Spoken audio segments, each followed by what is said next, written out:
प्यारे बच्चों, आशा है आप लोग अच्छे से होंगे। अपनी पढ़ाई भी आप अच्छे से कर रहे होंगे। वैसे प्रेशर होगा बहुत सारे सब्जेक्ट्स को एक साथ पूरा करने का। क्या की जाए? पढ़ाई तो करनी ही पड़ेगी। इसलिए लेकर आया हूं मैं नेक्स्ट पोएम को, जो आपके पूर्वी क्लास 6 की इंग्लिश की बुक है ये। यूनिट 5th जिसका नाम है कल्चर एंड ट्रेडिशन, उसका ये सेकंड लेसन है जो एक पोएम के रूप में है जिसका नाम द काइट्स है। द काइट्स में पतंग के बारे में बातें होती हैं, पतंग किस तरीके से दिखता है, कैसे उड़ता है, और एक बच्चा जो हो सकता है कि आपके पोएट ही हो। वैसे पोएट जो है वो एक लेडी है, एक वुमन है जिन्होंने इस पोएम को लिखा है। आप पोएट के नाम को जरूर याद कर लीजिएगा, क्योंकि पोएट और पोएम दोनों का नाम पूछता है एग्जाम्स में। कुछ क्वेश्चंस आपको पोएम शुरू होने से पहले मिलेंगे, जैसे ये है let's do these activities before we read. इसमें आपको 3 क्वेश्चंस हैं, फिर सेकंड पार्ट में 3 क्वेश्चंस, थर्ड पार्ट में 5 क्वेश्चंस और फोर्थ पार्ट में 3 क्वेश्चंस हैं। फिर आपको मिलेगा आपका पोएम। बस याद रखिएगा ये 141 पेज नंबर में है। आप चाहें तो पहले अपना बुक ओपन कर लें। यहाँ देखिएगा ये है पोएम, और इसकी जो पोएट है वो है डैफ्ने लिस्टर महोदया। ये लेडी हैं, ये याद रखिएगा। ये बहुत सारे पोएम्स लिखी हुई हैं बच्चों के लिए, तो बच्चों की ये राइटर थी, बच्चों के लिए ही लिखती थी ये।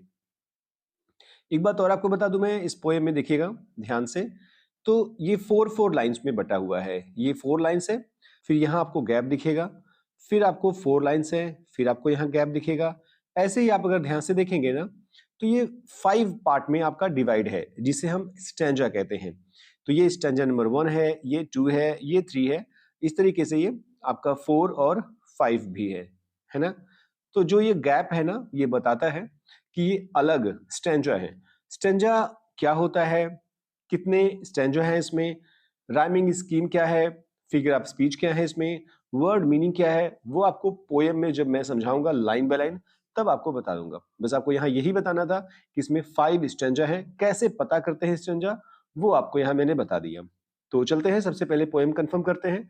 पोएम ध्यान से देखिएगा, स्किप मत करिएगा, क्योंकि बहुत इंपॉर्टेंट है ये। और अगर आज आपने पोएम को समझ लिया, figure of speech, rhyming scheme, rhyming word सीख लिया, तो आगे किसी भी क्लास में आप जब जाओगे, आपको किसी भी तरीके से पोएम पढ़ने में परेशानी नहीं होगी। न केवल पोएम को बहुत ध्यान से देखिएगा, उसके अलावा जो इसके क्वेश्चन आंसर होंगे वो भी बहुत ध्यान से आप देखिएगा, बिना स्किप किए। तो चलते हैं, सबसे पहले हम कंफर्म करते हैं पोएम, फिर कंटिन्यू करेंगे क्वेश्चन आंसर को सॉल्व करने के लिए। सबसे पहले पोएम को कंफर्म कर लेते हैं, उसके बाद हम चलेंगे डिटेल में, लाइन बाय लाइन आपको एक्सप्लेन करने के लिए, सॉल्व करने के लिए आपके सारे क्वेश्चंस आपके इस बुक के, आपके इस लेसन के। आपको यहाँ दिख रहा होगा नीली आसमान है, बहुत सारे काइट्स यानी पतंग जो है आसमान में उड़ रहे हैं, और वो जैसे पक्षियां होती हैं वैसे लग रहे हैं, यानी पक्षियों की तरह, जैसे पक्षियां आसमान में उड़ती हैं वैसे ये पतंग आसमान में उड़ रहे हैं। अब हम चलते हैं, इस पोएम को कंफर्म करते हैं इमेज के माध्यम से, ताकि आपको आसानी से समझ में आ जाए। सबसे पहले कुछ जरूरी बातें आपको बता दी जाए इस पोएम से रिलेटेड। जैसे इस पोएम में 5 स्टेंजा है, STANZA, स्टेंजाज। स्टेंजा मतलब होता है जैसे आपका कहानी में पैराग्राफ या पैसेज होता है, वैसे पोएम में स्टेंजा होता है। आप देखेंगे अपने बुक में तो आपको ऐसे 4 लाइन दिखेगा, फिर थोड़ा सा गैप दिखेगा, फिर ऐसे 4 लाइन होगा, फिर थोड़ा सा गैप, फिर 4 लाइन होगा। तो जो 4-4 लाइन का है ना, ये एक स्टेंजा है। ऐसे 5 स्टेंजाज हैं आपके इस पोएम में। और ध्यान दीजिएगा, 4 लाइन जब एक स्टेंजा में हो उसे क्वाट्रेन कहते हैं। क्वाट्रेन, QUATRAIN, क्वाट्रेन का मतलब होता है 4 लाइन का स्टेंजा। आपको स्टेंजा समझ में आया? जैसे प्रोज में पैसेज होता है, पैराग्राफ होता है, 1 2 3 4 पैराग्राफ, वैसे ही पोएम में स्टेंजा होता है, और आसानी से समझ में आ जाता है क्योंकि बीच में थोड़ा सा जगह होता है स्टेंजा में। आप बुक में देख सकते हो, आसानी से आपको दिख जाएगा। और जब 4 लाइन उस स्टैंजा में हो उसे क्वार्टरन कहते हैं। तो आपने स्टैंजा समझा, क्वार्टरन है ये, आपने ये समझा। हम चलते हैं अब इसके राइमिंग स्कीम को देखने के लिए। राइमिंग स्कीम क्या है इस पोएम की? RHYMING SCHEME, rhyming scheme. क्या है राइमिंग स्कीम? राइमिंग स्कीम कैसे समझते हैं हमें? राइमिंग स्कीम के लिए आपको करना क्या है, हर लाइन का लास्ट वर्ड ढूंढिए, लास्ट वर्ड, हर लाइन का लास्ट वर्ड। तो देखेंगे आप हर लाइन का लास्ट वर्ड में यहाँ है एयर, यहाँ है फ्लाई, यहाँ है बर्ड्स, यहाँ है स्काई। एक बार ध्यान से देखिए, क्या कोई वर्ड की साउंड किसी वर्ड से मैच करती है? केवल लास्ट वर्ड को ही देखिएगा। जैसे मैंने आपको बहुत बार पोएम पढ़ाया है, मान लीजिए कोई हिंदी का पोएम है जिसमें कहा जाता है मछली जल की रानी है, जीवन उसका पानी है। तो आप देखेंगे कि फर्स्ट लाइन का जो लास्ट के वर्ड्स हैं वो है रानी, और जो सेकेंड लाइन का लास्ट वर्ड्स है वो है पानी। रानी है, पानी है, तो रानी और पानी ये राइमिंग वर्ड्स हैं, क्योंकि यहाँ दोनों वर्ड जो हैं ये मैच हो रहे हैं साउंड से। इसकी साउंड मैच होनी चाहिए। ये रा है, ये पा है, इससे मैच नहीं। यहाँ रानी, पानी, ई की मात्रा जो लग रही ना बड़ी, यही है राइमिंग। तो यहाँ ये राइमिंग वर्ड्स हैं। जो वर्ड मैच करे उसे राइमिंग वर्ड कहते हैं, और जो इसकी स्कीम बनेगी वो राइमिंग स्कीम होगी। तो आप एक बार ध्यान दीजिए कि कौन कौन से वर्ड मैच कर रहे हैं। ये एयर, क्या फ्लाई से मैच कर रहा है? एयर फ्लाई नहीं। क्या एयर बर्ड से मैच कर रहा है? नहीं। क्या फ्लाई बर्ड से मैच कर रहा है? नहीं। स्काई, एयर से स्काई मैच कर रहा है? नहीं। फ्लाई से स्काई मैच कर रहा है, बिल्कुल। तो ये है आपका राइमिंग वर्ड्स। फ्लाई का राइमिंग वर्ड है स्काई। अगर आपसे एग्जाम में पूछे इस स्टैंजा में कौन सा राइमिंग वर्ड्स है, तो आप कहोगे फ्लाई और फिर कहोगे स्काई, क्योंकि ये राइमिंग वर्ड्स हैं, दोनों के साउंड मैच करते हैं। और अगर आपसे पूछे कि इस स्टैंजा का राइमिंग स्कीम क्या है, तो राइमिंग स्कीम जो है पहले लाइन का, सुन लो ध्यान से कैसे हम राइमिंग स्कीम बनाते हैं, ताकि हर पोएम का राइमिंग स्कीम आपसे बन जाए। और ये 6 क्लास नहीं, 7th 8th 9th 10th 11th 12th हर क्लास के लिए आपके लिए बेनिफिशियल है। हर क्लास में आपको ये करना होगा। अभी आप समझ जाओगे तो आसानी से आप अगले क्लास में या अगले पोएम में बना सकते हो, या खुद किसी पोएम में आप ढूंढ लेना। हर लाइन का लास्ट वर्ड को लीजिएगा, लास्ट वर्ड को आप ए मान लीजिएगा। क्या मानेंगे? बिल्कुल ए मानिएगा। और अब सेकेंड लाइन के लास्ट में आइएगा, इसको अगर ये एयर से मैच कर जाए तो आप इसे भी ए मान लीजिएगा। लेकिन यहां आप देखेंगे तो ये एयर से फ्लाई मैच नहीं कर रहा है, क्योंकि हम पढ़ेंगे तो एयर हो रहा है और फ्लाई में फ्लाई हो रहा है, तो ये साउंड मैच नहीं कर रहा है। और जब मैच नहीं करेगा तो इसे बी मानेंगे, क्योंकि ए के बाद क्या आता है? बी, तो इसे बी मानेंगे। ठीक है। बर्ड्स, अब बर्ड्स अगर एयर से मैच कर जाता तो ये ए हो जाता, लेकिन यहां मैच नहीं कर रहा है। बर्ड्स अगर फ्लाई से मैच कर जाता तो ये बी हो जाता, लेकिन ये बर्ड्स फ्लाई से मैच नहीं हो रहा है, इसलिए इसे हम मानेंगे सी, क्योंकि न ये एयर से मैच कर रहा है न फ्लाई से मैच कर रहा है, इसलिए ए के बाद बी और बी के बाद सी आता है। ठीक है। अब स्काई, स्काई किससे मैच कर रहा है? एयर से नहीं, फ्लाई से, बिल्कुल। तो फ्लाई से मैच कर रहा है, फ्लाई के आगे आपने क्या लिखा है? बी, आपने बी लिखा है, तो इसके आगे भी लिख देना बी। इसकी राइमिंग स्कीम हो जाएगी ए बी सी बी। ठीक है। इस 4 लाइन का राइमिंग स्कीम होगा ए बी सी बी। आप चाहें तो अगले स्टैंजा का भी निकाल सकते हैं ऐसे ही। ठीक है। राइमिंग वर्ड्स है फ्लाई और स्काई, और राइमिंग स्कीम है ए बी सी बी। इसे जरूर लिख लीजिएगा। यह कविता एक बच्चे की कल्पना और उड़ान की इच्छा को दर्शाती है। एक छोटा सा बच्चा है आप लोगों की तरह, और वो भी चाहता है कि मैं भी हवा में उड़ूं, मैं भी पतंगों की तरह उड़ूं, काइट्स की तरह उड़ूं। अब आइए इस पोएम को सिंपल हिंदी में वर्ड मीनिंग और फिगर ऑफ स्पीच के साथ समझते हैं। फिगर ऑफ स्पीच ध्यान दीजिएगा, वर्ड मीनिंग भी मैंने लास्ट में रखा हुआ है, उसे भी आप देख लीजिएगा। फर्स्ट लाइन है अप इन द एयर, यानी हवा में ऊंचाई पर देखो, पतंगे उड़ रही हैं वहां पर। तो बच्चा जो नीचे खड़ा है वो किसी से कहता है अप, अप माने ऊपर, इन द एयर यानी हवा में, हवा में ऊपर देखो। क्या है ऊपर? सी द काइट्स फ्लाई, देखो काइट्स जो हैं वो उड़ रहे हैं, पतंग जो है वो उड़ रही है। अब आपको पता होगा कि ये फिगर ऑफ स्पीच है, क्योंकि पतंग उड़ नहीं सकते, उड़ने का काम केवल लिविंग बीइंग कर सकते हैं, सजीव कर सकते हैं। तो कौन सा फिगर ऑफ स्पीच होगा? तो ये है आपका पर्सोनिफिकेशन नामक फिगर ऑफ स्पीच। ये है लाइक कलर्ड बर्ड्स, ये जो पतंग हैं जो आकाश में उड़ रहे हैं, ये लाइक मतलब जैसे, ये जैसे, जैसे कलर्ड मतलब रंग बिरंगे, बर्ड्स मतलब होता है पक्षियां, ये जैसे रंग बिरंगी पक्षियों की तरह उड़ रहे हैं। तो आप देखिए ध्यान से, तो ये जो पतंग है ये पक्षियों की तरह बच्चे को लग रही है। हालांकि ये पतंग है, पर बच्चे को लग रहा है कि ये रंग बिरंगे पक्षी हैं जो आसमान में उड़ रहे हैं। तो जब लाइक आपको मिले और यहाँ काइट्स की यानी पतंगों की तुलना पक्षियों से हो रही है, तो ऐसे में ये सिमिली नामक फिगर ऑफ स्पीच होता है, SIMILE। लाइक जब भी लगे, लाइक एज सो, तो समझ जाइए वो सिमिली है। अगर आपको फिगर ऑफ स्पीच समझना होगा तो प्लेलिस्ट में जाइएगा, मैंने वीडियो बनाया हुआ है, आपको आसानी से वहां समझ में आ जाएगा फिगर ऑफ स्पीच।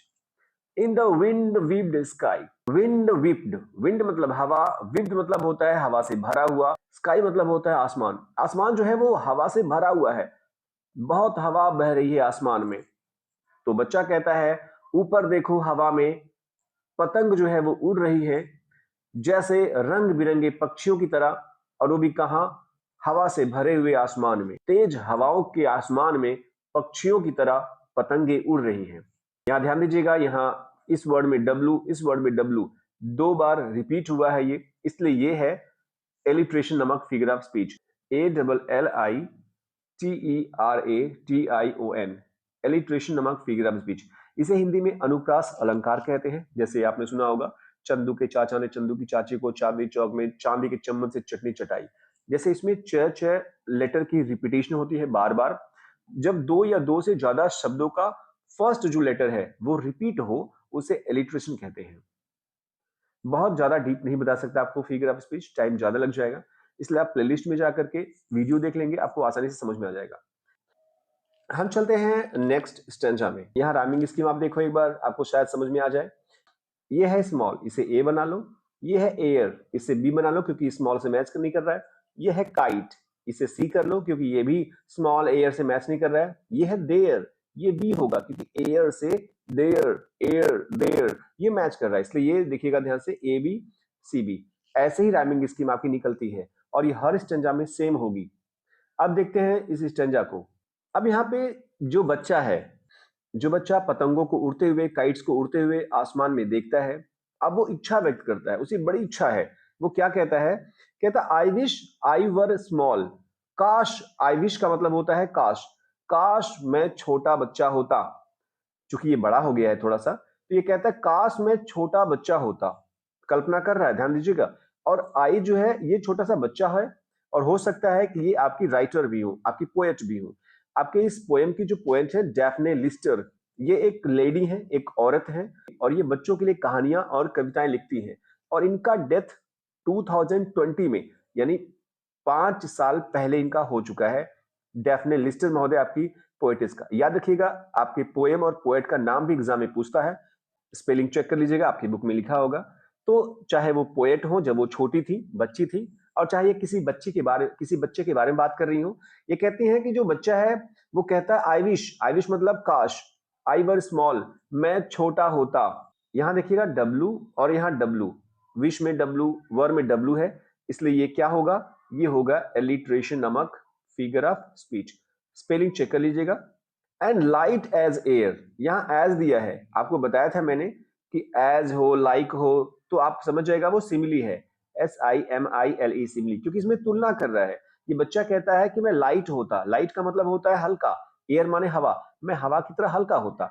तो बच्चा कहता है काश मैं छोटा बच्चा होता और हवा की तरह हल्का होता। I would climb on A kite, I would climb मैं चढ़ जाता, ऑन ए काइट एक पतंग पर। जैसे ये बच्चा चढ़ा हुआ है, हालांकि ये इमेजिनेशन है, कल्पना है, सच में नहीं चढ़ा हुआ है। तो बच्चा कहता है कि मैं उस पतंग पर चढ़ जाता, लेकिन कब? जब मैं बहुत छोटा होता, हवा से भी हल्का होता, वरना पतंग पे चढ़ जाएगा तो सोचो पतंग तो टूट जाएगा। और ये लाइन जो है वो आपकी है हाइपरबली, HYPERBOLE। आपको टीचर ने बताया होगा, हाइपरबली जो होता है ये अतिशयोक्ति होती है, ये बहुत ज्यादा बढ़ा चढ़ा करके बातें की जाती है, मतलब ऐसी बातें जो नॉर्मली पूरी ना हो। घर वाले भी आपको डांटते हैं, आपको समझाते हैं, कहते हैं बहुत बार समझाया था तुमको, 100 बार समझा चुका हूँ, 10 बार समझा चुका हूँ, तुम बात नहीं मानते मेरा। हालांकि घर वालों ने एक बार समझाया होता है, 2 बार समझाया होता है, लेकिन वो 10 बार कहते हैं, 100 बार कहते हैं, या 1000 बार समझा चुका हूं मैं तुमको। तो ये बढ़ा चढ़ा करके बोलते हैं। तो जो लोग फेंकते हैं या बढ़ा चढ़ा कर बोलते हैं, उसे कहते हैं हाइपरबली। यहाँ पर ये ओ है, हाइपरबली है ये। तो यहाँ बढ़ा चढ़ाकर बच्चा कहता है कि मैं काइट पर चढ़ जाता। अब आप सोचो काइट पर आप चढ़ सकते हो क्या? नहीं ना। तो हाइपरबली नामक फिगर ऑफ स्पीच है। बच्चा कहता है and sail up there, sail up का मतलब होता है तैरना, लेकिन यहां पर है उड़ना। और ऊपर जाकर के मैं क्या करता? देयर माने वहां, वहां ऊपर जाके क्या करता? मैं उड़ता। तो इस पूरे के पूरे स्टेंजा में जो है वो बच्चा कहता है काश मैं छोटा बच्चा होता, हवा से भी हल्का होता, मैं पतंग पर चढ़ जाता और वहां उड़ता, पतंग पर बैठ करके खूब उड़ता मैं। ठीक है, कोई और फिगर ऑफ स्पीच आपको दिखे, आप कमेंट बॉक्स में कमेंट जरूर कीजिएगा। नेक्स्ट है थर्ड स्टेंजा। अभी बच्चा कहता है then I would drift upon. Drift upon का मतलब होता है तैरना या हवा में उड़ना।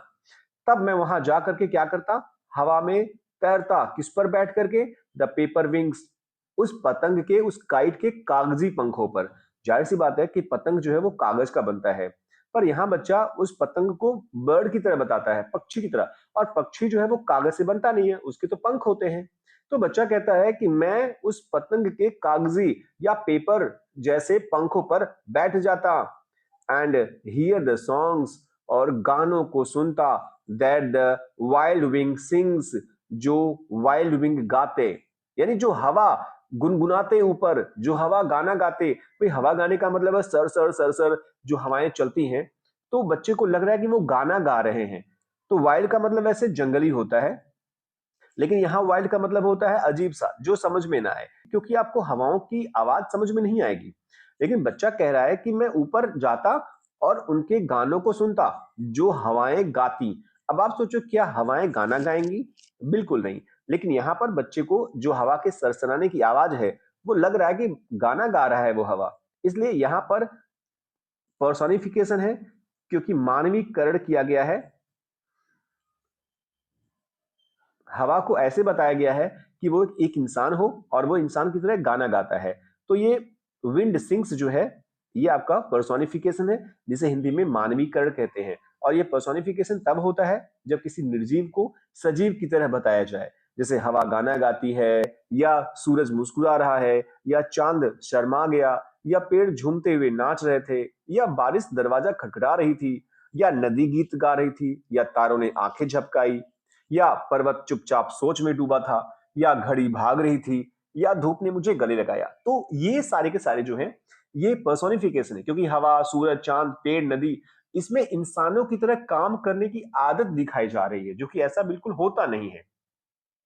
आशा है आपको समझ में आ गया होगा। और यहां ध्यान दीजिएगा, तो वाइल्ड में डब्लू, विंड में डब्लू, ये दो बार रिपीट हुआ है एक ही लाइन में। तो ये आपका है एलिट्रेशन। यहाँ दैट में टी और द में टी, ये भी आपका है एलिट्रेशन। ठीक है, हम चलते हैं नेक्स्ट।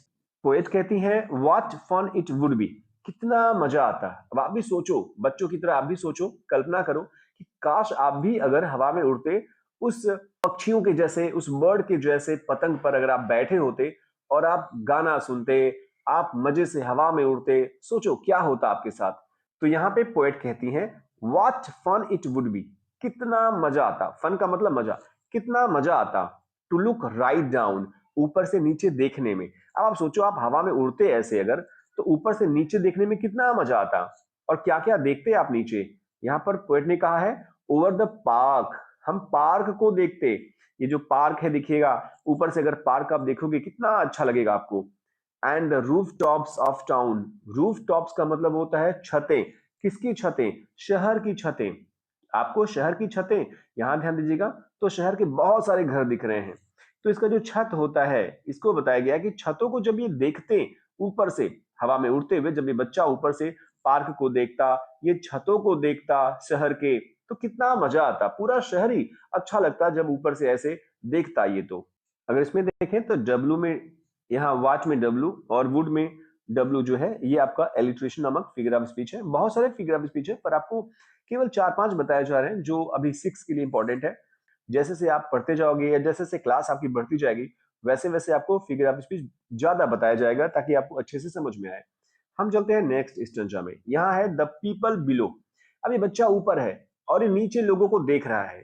पीपल मतलब लोग, बिलो माने नीचे। देखो यहाँ नीचे लोग दिख रहे हैं ढेर सारे।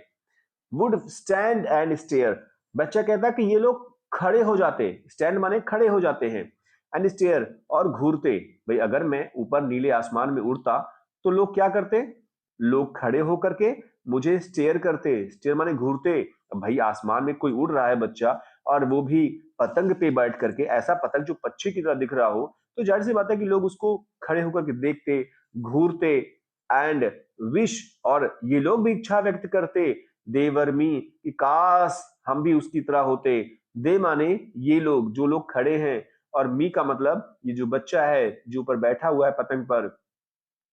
तो बच्चा कहता है कि ये लोग विश करते, इनकी भी इच्छा होती कि हम भी काश ऐसे होते, उस पर बैठे होते, high high in the air, ऊपर हवा में और ऊपर उड़ते।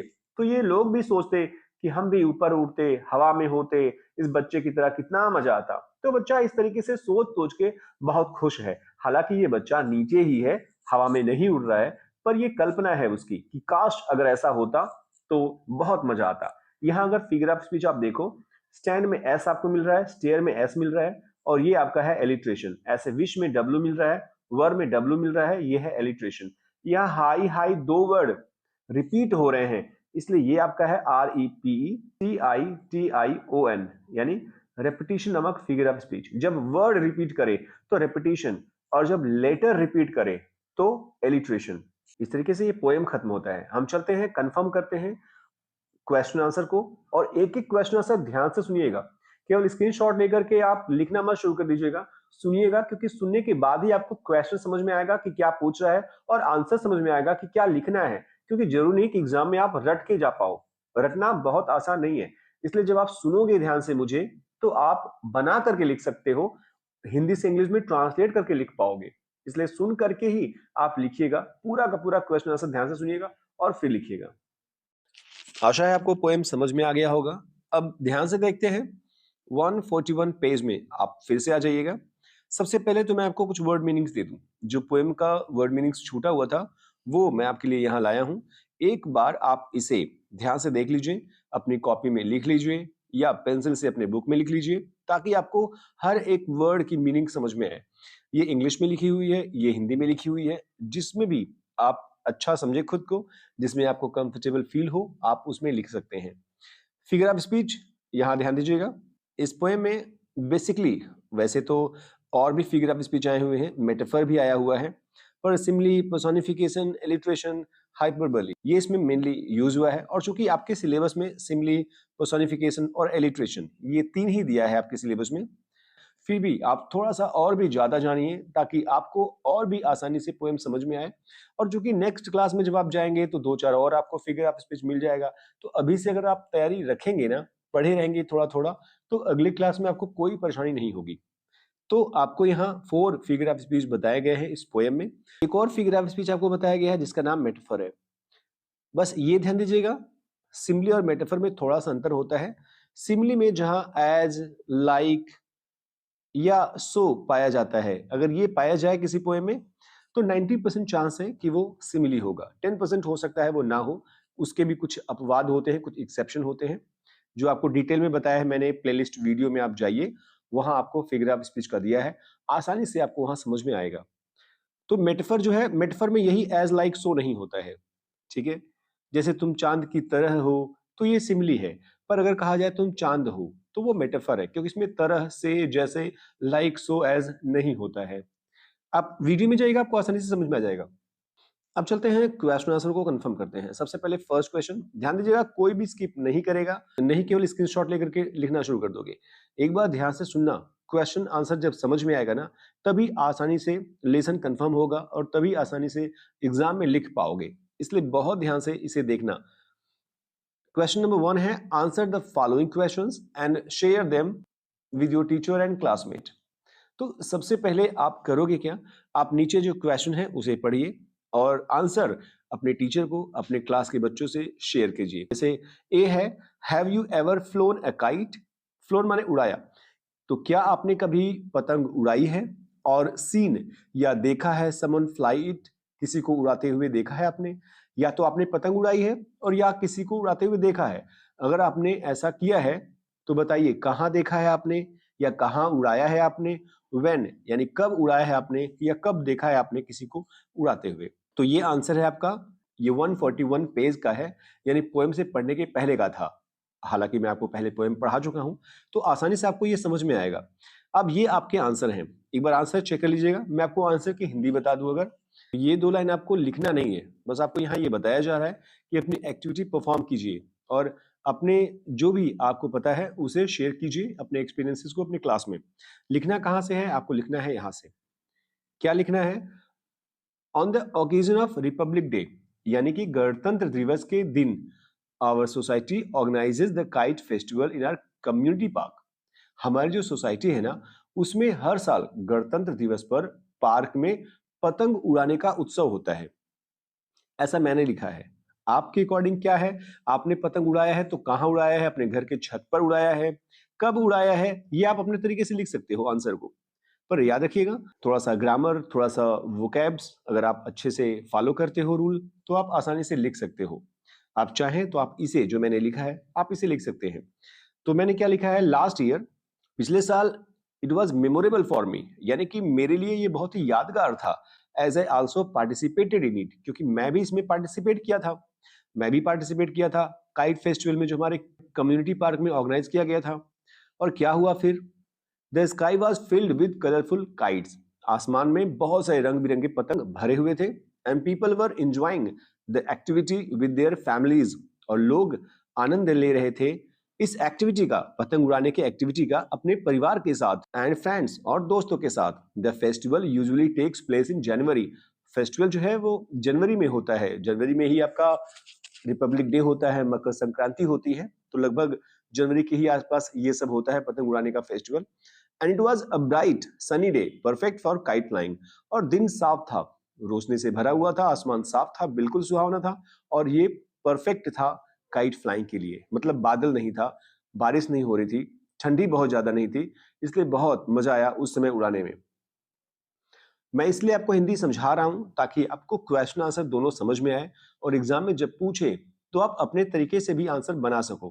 क्योंकि सीधे आप इसे देखे और स्क्रीनशॉट लेकर के लिखना शुरू कर दिए, वो कोई फायदा नहीं करेगा, उससे कोई मतलब नहीं। ये तो कॉपी पेस्ट है, नकल है, और नकल से अकल नहीं होगा।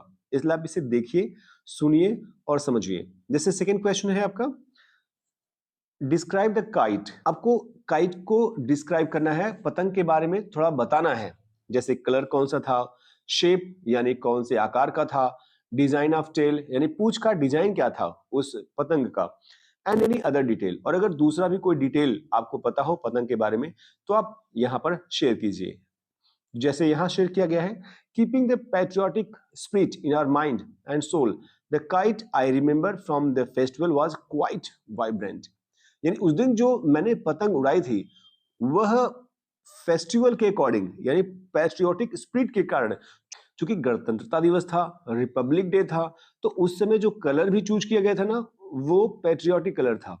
और वो होता है तिरंगा, क्योंकि यहाँ लिखा भी है, it was a classic diamond shape with tree colour. Diamond shape का था। अभी आपको डायमंड शेप अभी आपको दिखा होगा आपके पोएम में। और डायमंड शेप जो होता है वो नॉर्मली इस तरीके का पतंग होता है, जो यहाँ पूंछ लगी हुई होती है, यहाँ कुछ बंधा हुआ होता है किसी तरीके से। और ट्री कलर यानी कि तिरंगे से बना हुआ था, एंड ब्लू और नीले कलर का भी था वो। तो इस तरीके से यहाँ बच्चा जो है वो कलर, रूप, रंग, साइज उस पतंग का बताएगा। आप इस तरीके से लिख सकते हो। डिजाइन जो था, फीचर्ड इंट्रिकेट पैटर्न्स, यानी कि जो पैटर्न था, सुंदर डिजाइन बनी हुई थी उसकी, विद स्वर्लिंग लाइंस, जिसमें घुमावदार लाइंस थी। जियोमेट्रिक शेप, जियोमेट्रिक मतलब होता है एक तरीके से गणितीय शेप, मतलब प्लस माइनस जो होता नहीं है, इसे जियोमेट्रिक शेप कहते हैं। That made it stand out against the clear sky. और जिससे ये बिल्कुल अलग दिख रहा था उस साफ स्पष्ट आकाश में, मतलब बाकी पतंग से ज्यादा खूबसूरत दिख रहा था, अलग दिख रहा था। The tail of the kite was long. पतंग की जो टेल थी वो बहुत बड़ी थी, पूंछ बहुत बड़ी थी। And made up several strips of colourful fabric tie together. और ये बहुत सारे स्ट्रिप, कलरफुल, बहुत सारे रंग बिरंगे पट्टियों से, कपड़ों से, फैब्रिक से बंधा हुआ था, क्रिएटिंग अ रेनबो इफेक्ट, जिससे कि ये रेनबो की तरह दिख रहा था, 7 रंगों वाला। नेक्स्ट है C, what did you think when you saw the kite up in the sky. जब आसमान में था आपका पतंग उड़ रहा, तो आपने क्या सोचा? आपने जब उसको देखा तो आपने क्या सोचा? अब यहाँ आपको लिखना है, I felt very excited to see my kite flying up in the sky. मैं बहुत एक्साइटेड था जब मैंने देखा कि मेरा पतंग हवा में उड़ रहा है। अब ये आपका पतंग हो सकता है क्योंकि आप उड़ा रहे हो, या आपके पड़ोसी का हो सकता है, बस आप केवल देख रहे हो। जिसका भी हो, आपको मजा तो आएगा ही। सेकेंड क्वेश्चन है, search the internet for videos on kite festivals and watch them with your teacher and classmates. अगर आप इंटरनेट पर वीडियो सर्च कर पाए तो सर्च कीजिए। सर्च में गूगल करना है आपको काइट फेस्टिवल, और फिर आप उसे घर पर देखो, और अगर हो सके तो अपने टीचर और अपने क्लासमेट्स के साथ भी अपने क्लास में देखो। तो ये केवल आपको देखना है। ए है share the things with your teacher that you saw and what the people were doing. अब जो भी आपने देखा वो बातें अपने टीचर से शेयर कीजिए, और जो लोग कर रहे थे उस वीडियो में, जो भी लोग कर रहे थे, उड़ा रहे थे पतंग, खुश हो रहे थे, नाच रहे थे, गा रहे थे, उसके बारे में आप बताइए। अब आंसर ये है कि आपको खुद ये करना है। यहाँ मैंने आंसर आपको नहीं दिया है, क्योंकि ये वीडियो आप देखोगे, आपको जो पता चलेगा वो आपको करना है। तो यहाँ आपको लिखना नहीं है, ये आपको शेयर करना है। ओरली खड़े होकर के क्लास में आपको बोलना है, अपने टीचर्स के सामने, अपने क्लासमेट्स के सामने। तो इसलिए मैंने केवल लिखा है यहाँ पे students will Surf the internet, यानी स्टूडेंट जो है वो इंटरनेट को खोजेंगे और काइट फेस्टिवल्स के बारे में ढूंढेंगे, एक्सप्लोर करेंगे उस वीडियो से। They will share their experience in class, और तब आप लोग अपने एक्सपीरियंस को अपने क्लास में शेयर कर सकते हो। यानी ये आपको लिखना नहीं है, आपको केवल अपने एक्सपीरियंस को शेयर करना है अपने क्लास में। यहाँ पूछा है B, would you like to participate in this kind of festival? क्या आप ऐसे उत्सव में भाग लेना चाहेंगे? और अगर चाहेंगे तो क्यों लेना चाहेंगे? और अगर नहीं लेना चाहेंगे तो क्यों नहीं लेना चाहेंगे? तो जाहिर सी बात है कि बच्चों का मन बहुत करता है ऐसे फेस्टिवल्स में पार्टिसिपेट करने का, जहां पर बहुत मजा आए। तो आपका आंसर हाँ होना चाहिए। मैंने इस हाँ को लेकर के ही यहाँ आंसर लिखा हुआ है, ध्यान से यहाँ देखिएगा।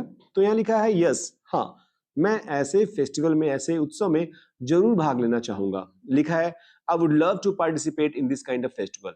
मैं जरूर भाग लेना चाहूंगा, मुझे अच्छा लगेगा ऐसे उत्सव में पार्टिसिपेट करके।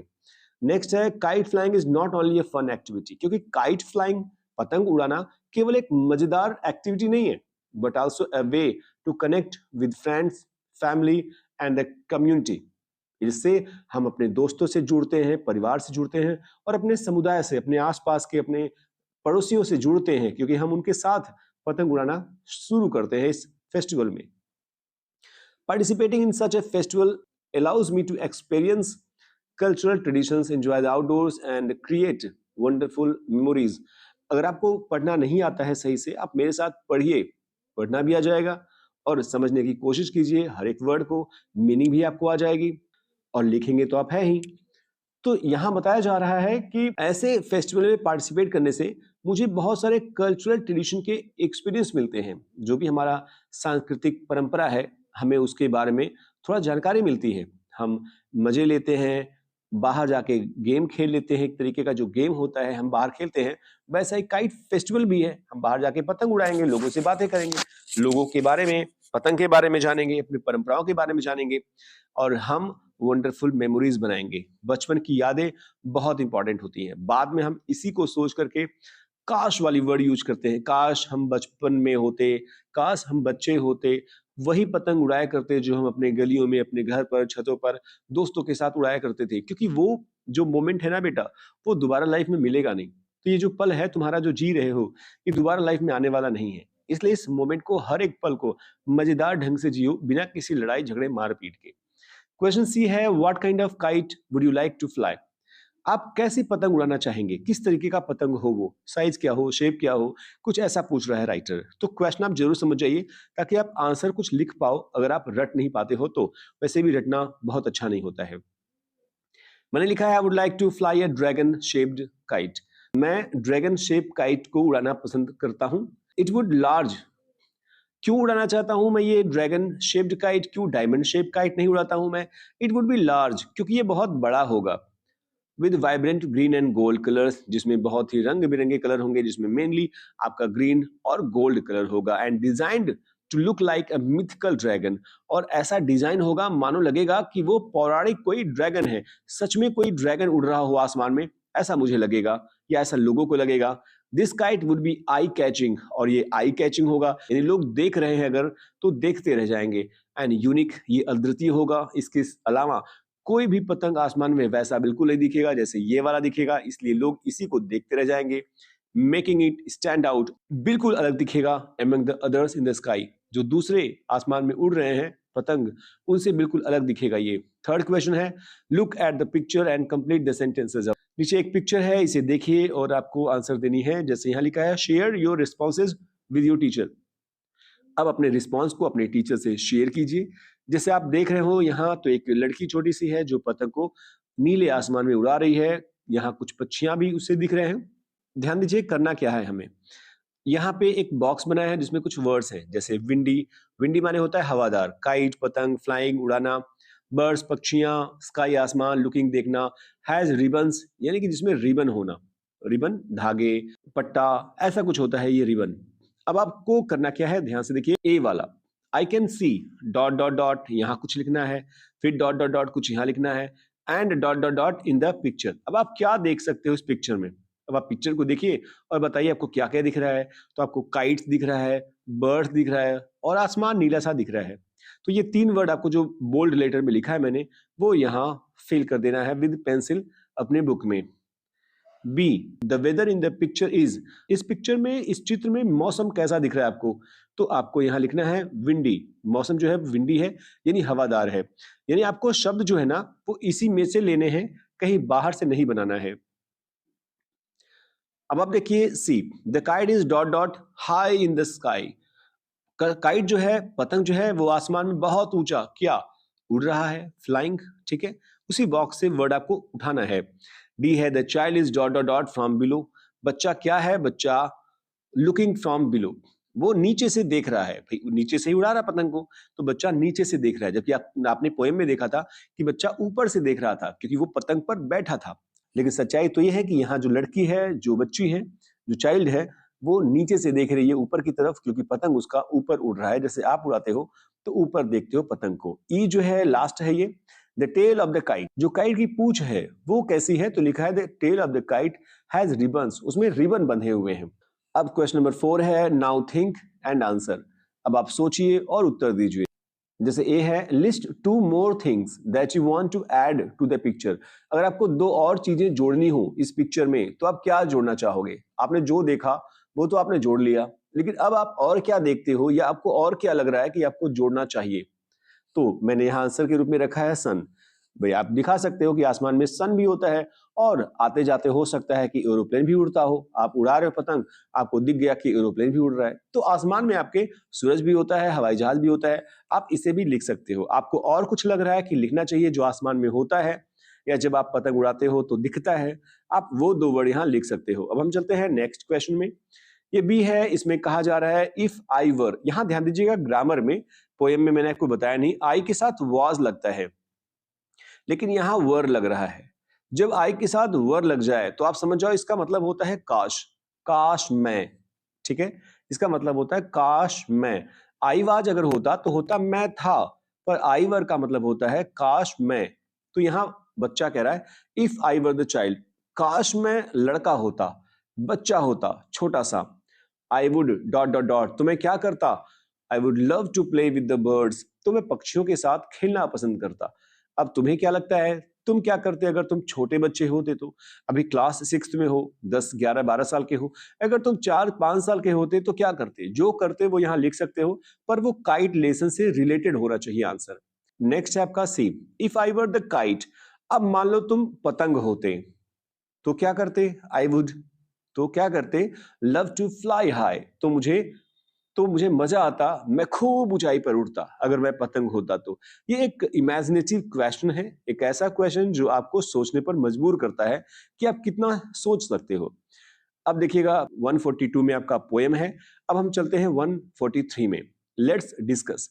यह है question number 1, read the poem silently, मन में आप पोएम पढ़िए बिना आवाज किए।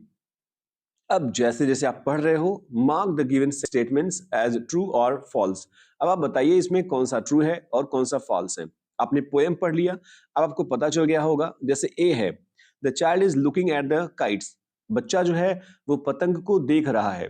अब चूंकि आप पढ़ चुके हो पोएम, तो पोएम से ये पूछ रहा है आपसे, आपको क्या लगता है कि बच्चा पतंग को देख रहा था? बिल्कुल, यहां लिखोगे ट्रू, यानी कि आपको पेंसिल से यहाँ ट्रू लिख देना है यहाँ पे। ऐसे ही आप बाकी सारे देखो और इसे फिल करो। पॉज कर लो वीडियो को और फिल कर लो, और फिर आप नीचे थोड़ा सा वीडियो बढ़ाइए और चेक करिए कि क्या आपके आंसर सही हैं, या अगर सही हैं तो कितने सही हैं। आप कमेंट बॉक्स में कमेंट करके बताइएगा कि कितने आंसर आपके सही हुए। जब सही गलत कर लेना, ट्रू फॉल्स कर लेना अपने कॉपी में रफली, उसके बाद आप नीचे देखना आंसर, ठीक है, तब मैच करना कितने सही कितने गलत है। यहां मैंने लिखा हुआ है, यहां ध्यान दीजिएगा।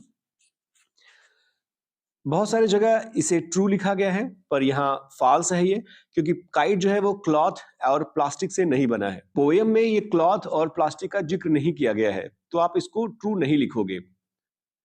आप इसे चेक कर लीजिए, ट्रू फॉल्स आप इसे लिख लीजिएगा, मैच कर लीजिए, बताइए मुझे किसका कितना सही है।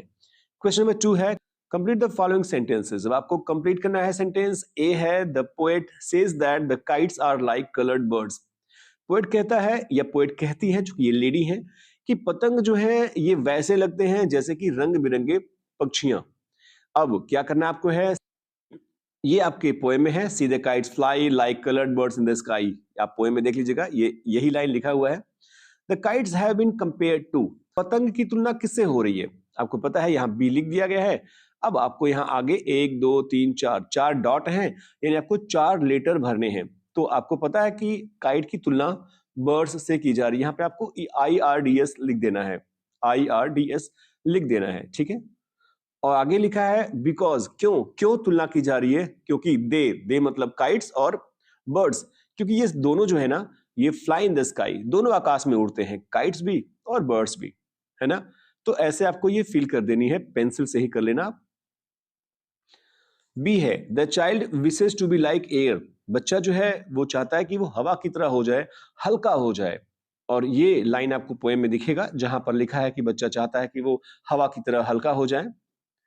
अब आपको आंसर क्या देना है, the child wishes to be, बच्चा जो है वो विश करता है किस तरीके से होने का, एज, इसके बाद आपको मिलेगा यहाँ पे एल, फिर डॉट डॉट डॉट टी, आपको पता है ये है लाइट। अब आगे लिखा है as dot dot dot, 3 dots हैं, यहां रखेंगे हम एयर। तो बच्चा जो है विश करता है अपने आप को हवा जितना हल्का होने के लिए, कि अगर हवा जैसे हल्का हो जाएगा तो आसानी से वो उड़ सकेगा, आसानी से वो पतंग पर बैठ सकेगा। नेक्स्ट है the child wishes to be able to.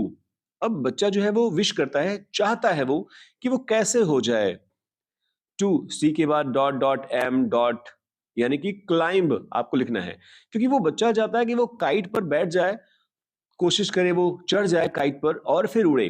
पतंग पर वो चढ़ना चाहता है और फिर उड़ना चाहता है। ये आपको रेड कलर में दिखेगा आपके बुक में, ध्यान दीजिएगा, ये मैंने आपको पोएम में समझाया है अभी। यहाँ लिखा है the poet uses similes. Simile figure of speech आपको बताया मैंने पोएम में, जो एक उपमा अलंकार होती है, और इसमें 2 वस्तुओं की तुलना होती है। जैसे ऊपर आपको बर्ड्स की तुलना हो रही है काइट से, तो लिखा है कि the poet uses similes in A and B. जो ए और बी आपने अभी देखा, यहाँ पर ये बी है और ये ए है, इसमें आपने देखा कि यहाँ तुलना हो रही है काइट्स की कलर्ड बर्ड से, और quality of being light as air.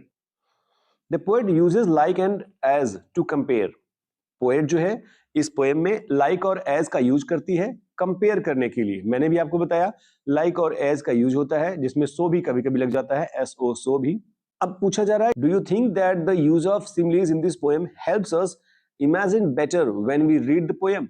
क्या आपको लगता है कि सिमिलीज के यूज करने से इस कविता में हमें मदद मिलती है कि हम इमेजिन और अच्छे से कर सकते हैं जब इस पोएम को पढ़ते हैं तो? अब share your thoughts with your teacher and classmates. अब अपने विचारों को अपने क्लासमेट से और अपने टीचर से शेयर करिए। मैंने यहाँ पर विचार शेयर कर दिए हैं, चाहें तो इसे पढ़ लें, आप चाहें तो इसे लिख लें और विचार शेयर करिए। हालांकि ये कंपलसरी नहीं है लिखना, आप इसे लिख भी सकते हैं, नहीं भी लिख सकते हैं, आपका मन जैसा हो। बस आपको ये बातें अपने क्लास में जाके अपने टीचर से, अपने क्लासमेट से शेयर करनी है। शेयर करने पर यहाँ जोर दी जा रही है, यानी बोलने पर जोर दिया जा रहा है, न कि लिखने पर। क्वेश्चन नंबर 3 अगर आप देखें तो लिखा है find a set of words from the poem that begin with the same consonant sound. अब आपको कॉन्सोनेंट साउंड, जो जिस कॉन्सोनेंट साउंड से शुरू हो रहा है पोएम, उसे ढूंढना है। जैसे मैंने आपको पोएम में बताया था एलिट्रेशन के बारे में, अनुप्रास अलंकार के बारे में, तो यहाँ अनुप्रास अलंकार में ही सेम कॉन्सोनेंट साउंड होता है। स्टैंजा 1 में क्या है, जैसे यहाँ लिखा है which consonant sound do both words begin with. अब आपको बताना है कि कौन सा ऐसा स्टैंजा है जिसमें दोनों जो शब्द हैं वो सेम कॉन्सोनेंट से शुरू होते हैं, वो आपको यहाँ लिख देनी है। स्टैंजा 3 से आपको लिखना है which consonant sound do both words begin with, यानी कि स्टैंजा 3 में भी सेम आपको ढूंढना है कि कौन से 2 वर्ड हैं जो सेम कॉन्सोनेंट साउंड से शुरू होते हैं, और इसी को कहते हैं एलिट्रेशन। एलिट्रेशन, जैसे मैंने आपको बताया कि कम से कम एक लाइन में 2 वर्ड ऐसे होने चाहिए जिसका फर्स्ट लेटर सेम होना चाहिए और मेनली वो कॉन्सोनेंट होता है। अगर वो वॉवेल हो गया तो वो एजोनेंस के रूप में कहलाता है। आप अगर प्लेलिस्ट में जाके वीडियो देखेंगे तो आपको वहां मिलेगा कि एलिट्रेशन 3 प्रकार के होते हैं। तो ये 3 जो होते हैं उनमें से आपका होता है एजोनेंस, कॉन्सोनेंस और सिबिलेंस, जो आपको पोएम में दिखेगा जब आप प्लेलिस्ट में पढ़ोगे। फिलहाल यहाँ बताया जा रहा है कि जो एलिट्रेशन है उसके जो 2 वर्ड होंगे, दोनों वर्ड का पहला पहला लेटर जो है वो कॉन्सोनेंट होगा, उसकी साउंड जो है वो कॉन्सोनेंट से स्टार्ट होगी। इसी को एलिट्रेशन कहते हैं। एग्जाम्पल के तौर पर पोएट आपको यहाँ बताना चाहता है, for example a big bright, big bright में आप देखिएगा तो बी बी, ब्लू में बी, बैग में बी, फनी फैन में एफ और एफ। इसी को एलिट्रेशन कहते हैं क्योंकि फर्स्ट लेटर जो है वो रिपीट करता है। जैसे मैंने आपको बताया था तरनी तनुजा तट तमाल तरवर बहुछाए, त लेटर की रिपीटेशन होती है, या चंदू के चाचा वाली लाइन। तो ऐसे ही आपके होते हैं एलिट्रेशन। अब आपको करना क्या है, create 4 other sets of words using alliteration. अब आपको एलिट्रेशन बनाना है 4 और सेट्स को यूज करके। तो 2 तो आपको यहां लिखना है जो पूछा गया है। तो इस बॉक्स में आपको क्या लिखना है, इस बॉक्स में आपको लिखना है ये स्टैंजा 1 में है आपका वाइल्ड और विंड। आप अगर चेक करेंगे आपको स्टैंजा 1 में वाइल्ड और विंड मिलेगा जो एलिट्रेशन है। और स्टैंजा 3 आप देखेंगे तो वहां लिखा है स्टैंड और स्टेयर, तो यहाँ स्टैंड और स्टेयर लिख देंगे इस वाले बॉक्स में, पेंसिल से आप लिख सकते हो। अब यहाँ जो पूछा है कि 4 आपके और दूसरे सेट यूज करने हैं। सेट का मतलब होता है 2 वर्ड जो राइमिंग वर्ड भी होता हो, 2 वर्ड जिसके लेटर कॉन्सोनेंट से स्टार्ट होते हो।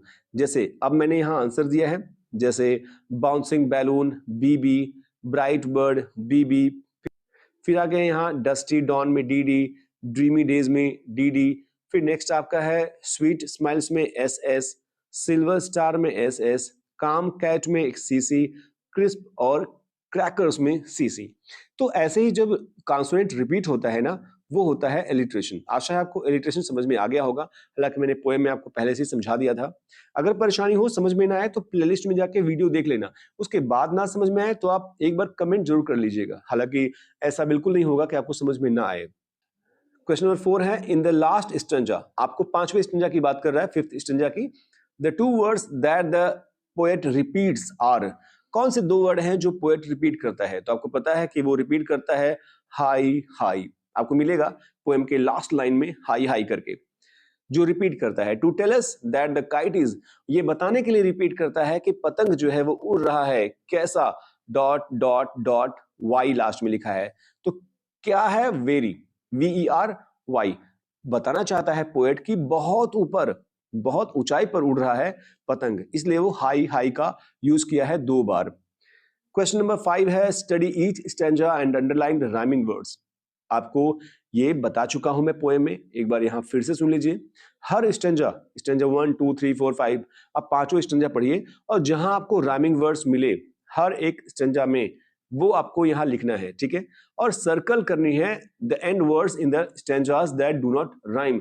और फिर आप पोएम में जाकर के जो राइमिंग वर्ड्स ना हो, जो राइम ना करे, उसको सर्कल कर देना और जो राइमिंग वर्ड हो उसको लिख देना।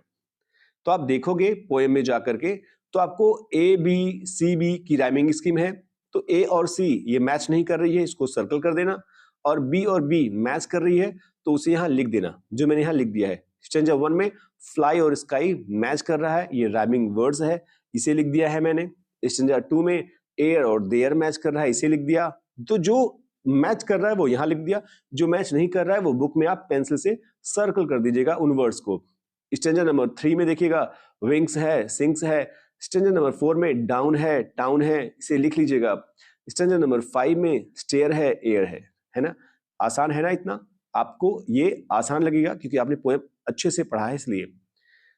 Let's think and reflect, page number 144 में है ये। अब आपको नीचे जो पोएम है उसे पढ़िए और फिर आंसर दीजिए। मान लीजिए आपने पोएम पढ़ लिया, अब कुछ क्वेश्चंस हैं। जैसे ए है circle the word that does not share the same feeling as. अब आपको बताना है कि जो फन का मतलब नहीं रखता उसे आप सर्कल करो। फन का मतलब आपको पता है मजा, आनंद, मनोरंजन।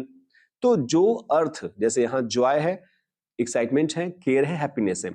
इनमें से जिसका मतलब फन नहीं होता है उससे आप सर्कल करोगे तो देखिएगा जॉय मतलब भी होता है वही जो फन होता है। फन माने मजा, जॉय माने मजा। हैप्पीनेस, भाई अगर जॉय है तो हैप्पीनेस तो होगी ही, इंसान खुश तो होगा ही। एक्साइटमेंट भी होती है, जब आप फन कोई करते हो, कोई मजेदार काम करते हो तो एक्साइटमेंट तो होती है, पर केयर नहीं होता उसमें कि परवाह करते हैं हम। भाई मजे में परवाह कौन सा होता है। तो यहां आपको केयर को सर्कल कर देना है, जैसे मैंने आंसर लिखा है केयर। बस आपको पेंसिल से केयर को सर्कल कर देना है, बस और कुछ नहीं करना है। बी में क्या करना है, which lines tell us that the poet was somewhere above. कौन सी लाइन आपको पोएम में, पोएम का मतलब जो ऊपर आपको 4 लाइन दिया गया था इसी के जस्ट यहाँ पे, इसी को देख के आपको बताना है।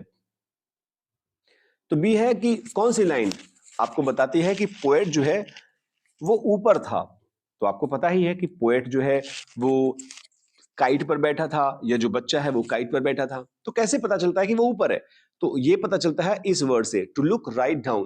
क्योंकि वो नीचे देख रहा था, नीचे के पार्क को देख रहा था, नीचे के रूफ टॉप्स को देख रहा था, तो इससे पता चलता है कि वो कहीं ऊपर था, काइट पर बैठा हुआ। सी है, choose the seen the child सा।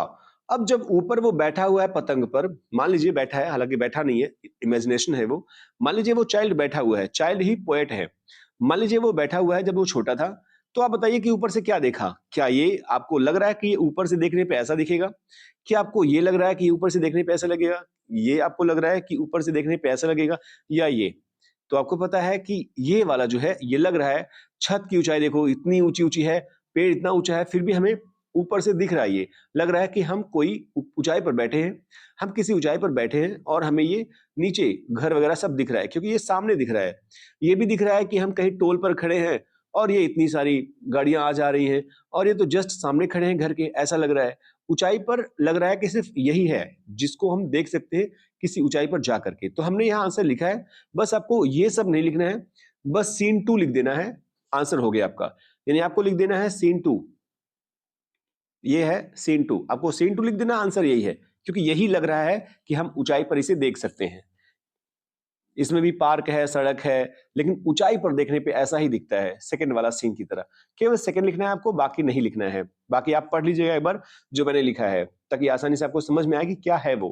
क्वेश्चन नंबर सेकंड में है, आंसर द फॉलोइंग क्वेश्चन। सब नीचे लिखे गए प्रश्नों का आंसर दीजिए। ए है, how does the poet describe the kites in the first 2 lines. जो पहली 2 लाइन है उसमें पोएट जो है वो पतंग के बारे में क्या डिस्क्राइब करता है? आंसर है, पहले 2 लाइन में इस पोएम के, जिसका नाम काइट है, पोएट जो है वो ऑफन, ऑफन मतलब अक्सर, डिस्क्राइब करता है काइट्स को विद विविड इमेजरी।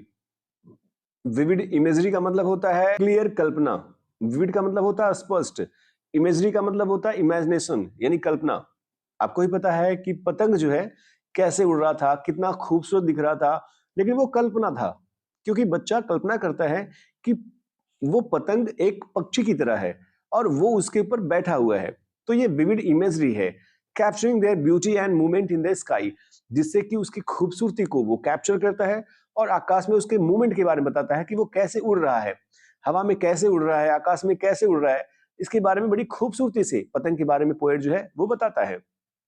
बी है, why does the child say that they have to climb a tree first to get on the kite.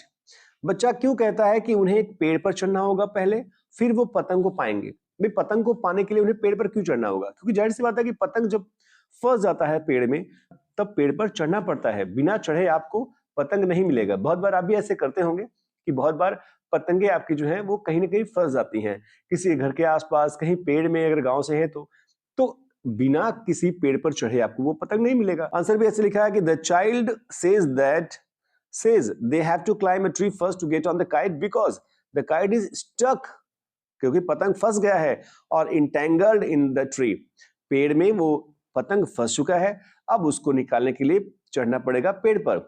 When a kite gets caught in the branches, जब branches यानी शाखाओं में कोई पतंग फंस जाता है, the child needs to climb the tree to retrieve it, तो बच्चे को जरूरत है पेड़ पर चढ़ने की, उसे रिट्रीव करने की, उसे दोबारा पाने की। अगर आपको दोबारा अपना पतंग पाना है तो चढ़ना पड़ेगा, वरना दोबारा जाकर के नए पतंग खरीदो आप दुकान से। सी है, what are the songs that the child hears when flying atop the kite.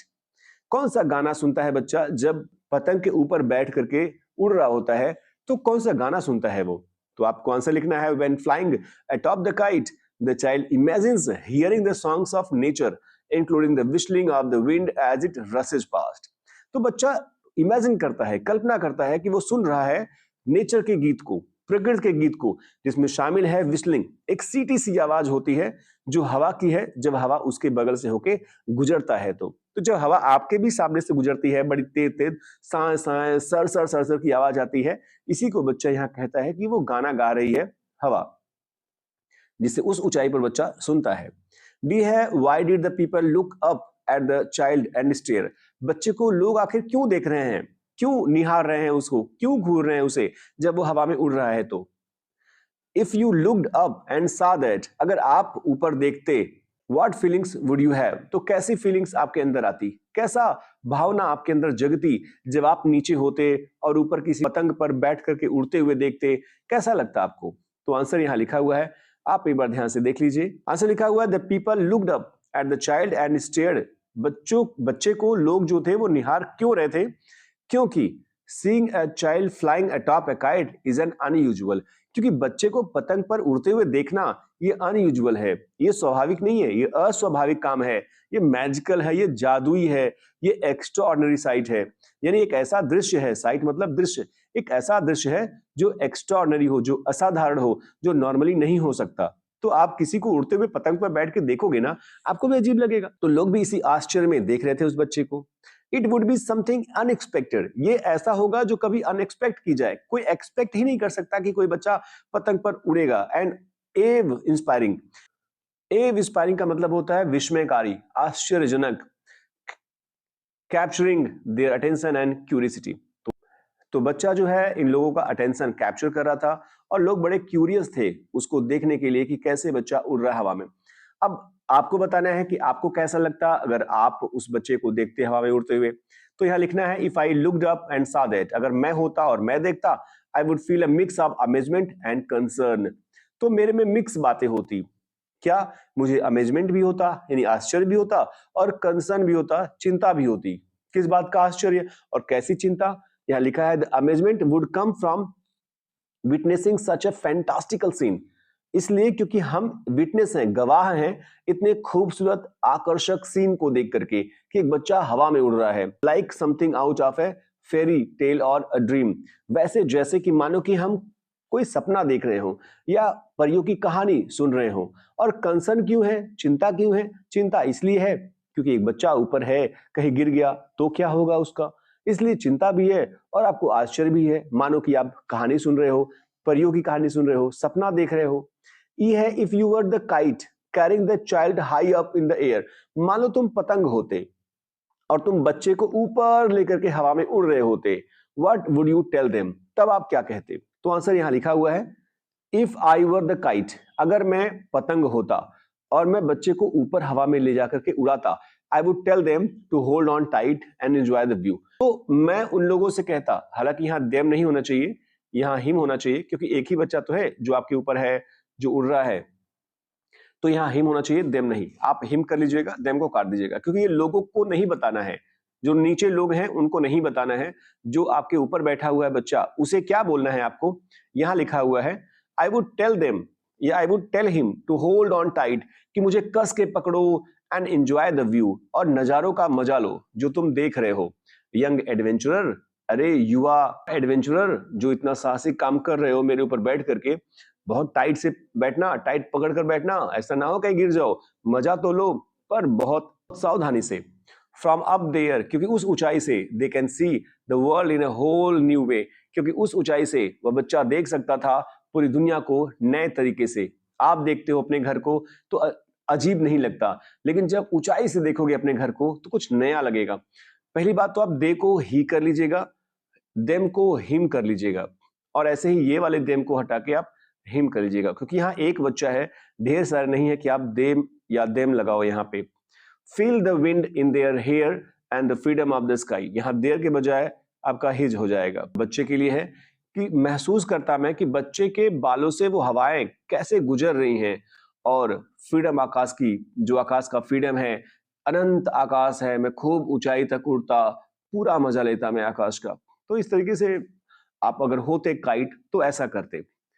Next page है आपका लेट्स लर्न, पेज नंबर 146। यहाँ आप देखिएगा तो एक इमेज बना हुआ है, कैसे बनाया जाता है काइट, इसके बारे में पूरा का पूरा डिस्क्रिप्शन दिया गया है। जैसे यहाँ लिखा हुआ है, look at the picture of the kite and read what some of its parts are named. आप नीचे जो इमेज बना है काइट का उसे देखिए और क्या नाम है इसके पार्ट्स का वो आप ध्यान से देख लीजिएगा। ये है नोज, याद रखिएगा नोज, ये स्पाइन है, रीढ़ की हड्डी जैसे इंसान की होती है वैसे इसकी रीढ़ की हड्डी है, ये स्पाइन है। ये काइट की लाइन है जो रील से बंधी होती है, जिसे आप अपने हाथ में लेकर के उड़ाते हो। ये कवर है इसका, ये टेल है इसका, पूंछ है। इसे आप याद रखिएगा। अभी आपको कुछ करना भी है। लिखा है, now complete the given conversation by filling in the blanks with some parts of a kite words from above. जो ये नाम लिखे गए हैं काइट के पार्ट्स के, वो आपको नीचे फिल करना है। अब यहाँ बीना और सरोज, दो सहेलियों के बीच में बात हो रही है उनके पतंग के बारे में। बीना का पतंग कैसा है, उसका पूंछ कैसा है, उसका रील कैसा है, उसका टेल कैसा है, कवर कैसा है, काइट लाइन कैसी है, स्पाइन कैसा है, नोज कैसा है, इसके बारे में बात करनी है। तो जो पतंग के पार्ट्स लिखे हैं ऊपर, जो आपने अभी देखे, उसे ध्यान में रखिएगा और केवल उसी में से आपको फिल इन द ब्लैंक्स में फिल करना है। तो यहाँ बीना जो है वो सरोज से कहती है, I love the long yellow, T से शुरू होने वाला कोई वर्ड आप ऊपर ढूंढ लो पहले, डॉट डॉट डॉट यानी 3 लेटर उसमें लिखे जाएंगे लास्ट में, at the end of my kite. मुझे अपने पतंग के पीछे लंबे पीले कलर का अच्छा लगता है क्या, तो वो टी से शुरू होगा, TAIL, टेल, जो यहाँ लिखा हुआ है। आप यहाँ पेंसिल से टेल फिल कर लीजिएगा। अब ये जो लिखा है वो थोड़ा गलत है, बुक में आपके लिखा होगा what is your kite like, आपका पतंग कैसा दिखता है, तो जो बुक में लिखा है वो आप देख करके लिख लीजिएगा। सरोज कहती है माई काइट्स, सी से कवर होगा, इज पिंक, मेरे पतंग का जो कवर है वो पिंक है।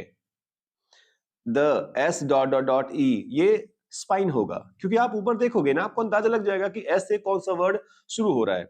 द स्पाइन इज ब्लैक, तो जो मेरे पतंग का स्पाइन है वो ब्लैक है। बीना कहती है ओह वंडरफुल, बहुत बढ़िया। My kite L dot dot dot is red, आप देखोगे एल से जो वहां है वो काइट लाइन है। आप अगर पार्ट्स देखोगे तो काइट यहाँ लिखा हुआ है और एल के बाद 3 डॉट्स हैं, यानी कि एल के बाद 3 लेटर्स आपके लिखे जाएंगे, तो यहां होगा काइट लाइन। अब ये कहती है बीना सरोज से, the R dot dot L that wraps it is green. अब आर एल जो है आप देखोगे तो रील होगा, the reel that wrap is green, तो जो रील का रैप्स है वो ग्रीन है। आई लाइक इट, और ग्रीन मुझे अच्छा लगता है। आप देखोगे अगर तो आपको भी ब्लू कलर का दिख रहा होगा आपके पिक में, हालांकि ये ग्रीन लिखी हुई है। अब सरोज कहती है my kite line is red too, मेरा काइट लाइन भी जो है वो रेड कलर का है। The tip of my kite has a blue dot dot E, जो टिप है मेरे काइट का वो नीले रंग का है। अब डॉट ई, ई लास्ट में है, आगे 3 अक्षर आपको लिखने हैं, तो अंदाजा लगाओ क्या होगा, वो है नोज, ठीक है, NOSE। बीना कहती है ब्यूटीफुल, बहुत खूबसूरत। लेट्स गो एंड FLY, ये फ्लाई है, वाई कट गया है, ये ऐड नहीं करना यहाँ पे है। And fly are pretty kite, आओ चलते हैं हम अपने खूबसूरत पतंगों को उड़ाते हैं। तो ये दोनों चली गई पतंग उड़ाने और आप अपना काम कर लीजिए, पूरा कर लीजिए, इसे फिल कर लीजिए इसे पेंसिल से। Question number 2, let's create a poem using words in a kite. आइए पतंग में शब्दों का इस्तेमाल करके एक कविता बनाते हैं।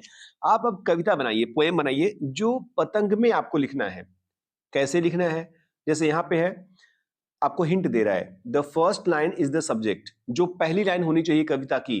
पोएम में मान लो 5 लाइन है, तो जो पहली लाइन है कविता की वो सब्जेक्ट होना चाहिए। सब्जेक्ट मतलब जो काम करता है। Keep this to one word, और जो सब्जेक्ट होना चाहिए वो एक वर्ड में होना चाहिए। यूज ए नाउन, और उसे नाउन होना चाहिए। जैसे एग्जाम्पल के तौर पर मैं अगर आपको बताऊं,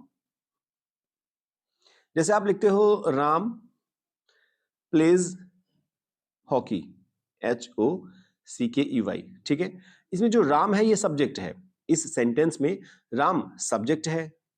मैं कलर चेंज करूं, राम क्या है, सब्जेक्ट है, ठीक है। जैसे यहां कह रहा है कि सब्जेक्ट होना चाहिए और ये एक शब्द का होना चाहिए। अब आप देखो तो राम एक शब्द का भी है, एक ही वर्ड तो है राम, और ये नाउन भी होना चाहिए। और आपको पता है कि किसी के नाम को नाउन कहते हैं, तो राम नाउन भी है। तो राम सब्जेक्ट भी है, राम नाउन भी है और राम एक शब्द में भी है।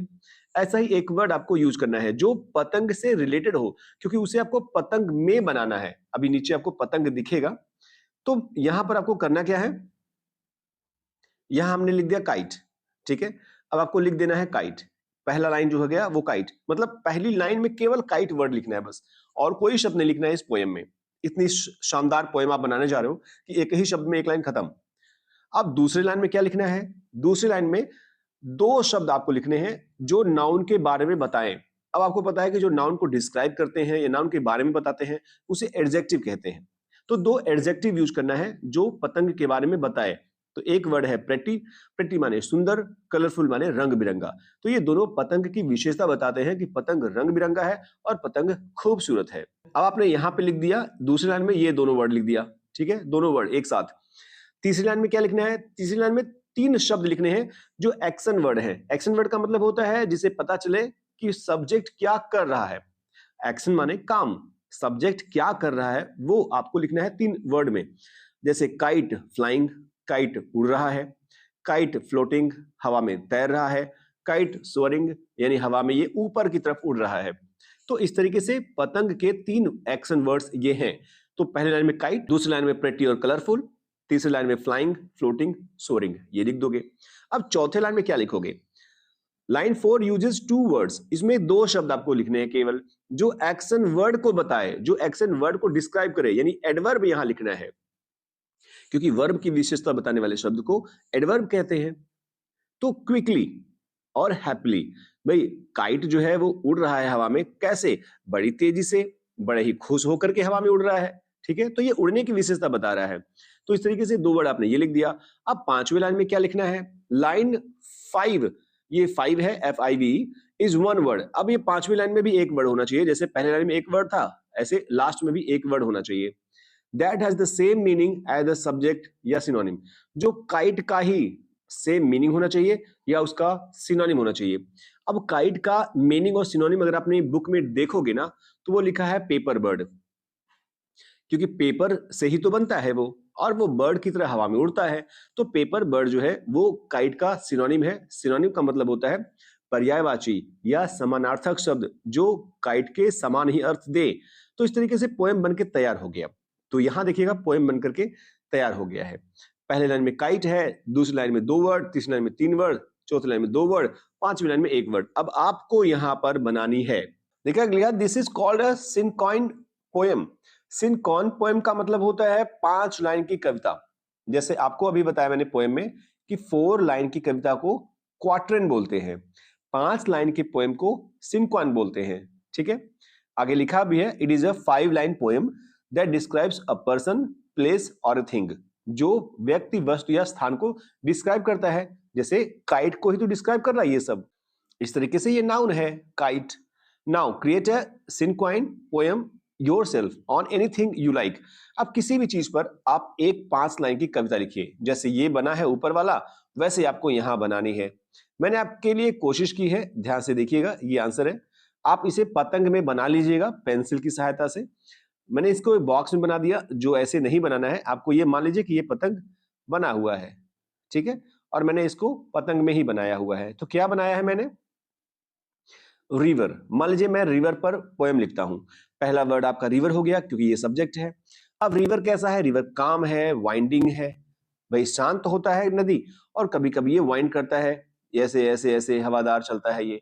फ्लोइंग, रशिंग, विस्परिंग, ये तीन विशेषता है, ये तीन एक्शन वर्ड है रिवर के, कि ये बह रही है, रशिंग तेजी से बह रही है, विस्परिंग हल्की हल्की कलकल की आवाज भी करती है नदी जब बहती है झरने के रूप में। अब दो वर्ड जो है वो इस एक्शन वर्ड को डिस्क्राइब करेगा, सॉफ्टली धीरे धीरे बहती है, एंडलेसली बिना रुके बहती है, कभी खत्म नहीं होती है इसकी। ये लाइफ लाइन है, यहाँ गलत हो गया है, लाइफ लाइन है ये, LIFE ठीक है, लाइफ लाइन, इसमें से एफ जो है वो कट गया, तो ये लाइफ लाइन है। रिवर को लाइफ लाइन भी कहते हैं क्योंकि नदियां ही जिंदगी है, इसी से गांव खेत सींचे जाते हैं, अनाज पैदा होता है, और हर जगह के लोग चाहे गांव के हों चाहे शहर के हों वो खाना तभी पाते हैं जब पानी पाती हैं ये फसलें, और पानी नदियों से पाती हैं। अब क्वेश्चन नंबर 3 में आते हैं। The poet uses the words fly and drift to describe the kite's movement. Fly और ड्रिफ्ट से पोएट पतंग के मूवमेंट को डिस्क्राइब करता है कि पोएट की पतंग कैसे मूव कर रहा है। अब ए में आपको बताना है circle the words matching the drift movement. अब आपको सर्कल करना है, गोला करना है जो ड्रिफ्ट मूवमेंट से मैच करे। ड्रिफ्ट का मतलब धीरे धीरे चलना होता है। मैंने यहां लिखा है ड्रिफ्ट मतलब धीरे धीरे बहना या धीरे धीरे तैरना। तो यहां लिखा है you can choose more than one word. अब आप एक से ज्यादा शब्द यूज कर सकते हो, चूज कर सकते हो। अब आपको करना क्या है, ड्रिफ्ट के जो भी समानार्थक शब्द हों, जो भी पर्यायवाची शब्द हों, जो भी सिनोनिम्स हो, उसको आपको सर्कल करनी है। जैसे स्लो, अब धीरे धीरे है ही ये। अब अगर पतंग धीरे धीरे उड़ रही है तो धीरे का मतलब स्लो भी होता है, ठीक है। अपवर्ड, भाई धीरे धीरे ऊपर की तरफ उड़ रही है पतंग, तो ये भी हो सकता है। डाउनवर्ड, धीरे धीरे नीचे उड़ेगी फिर ऊपर उड़ेगी, डाउनवर्ड भी हो सकता है। राउंड एंड आउट, ये ऐसे ऐसे चक्कर लगा करके पतंग उड़ती है, ये भी हो सकता है। फ्लॉट माने तैरना, ये हवा में तैरती है पतंग, तो ये भी हो सकता है।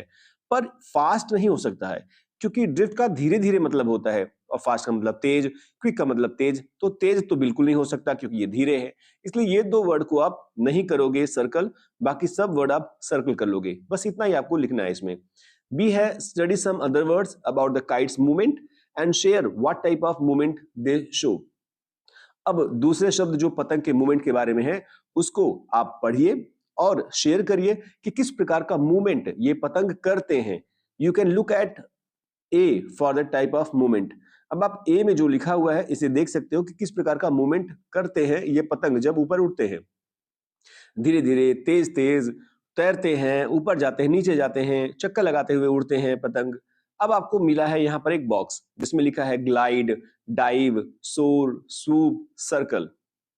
अब एक एक का अर्थ बता दूं मैं आपको। ग्लाइड का मतलब वैसे होता है सरकना, फिसलना।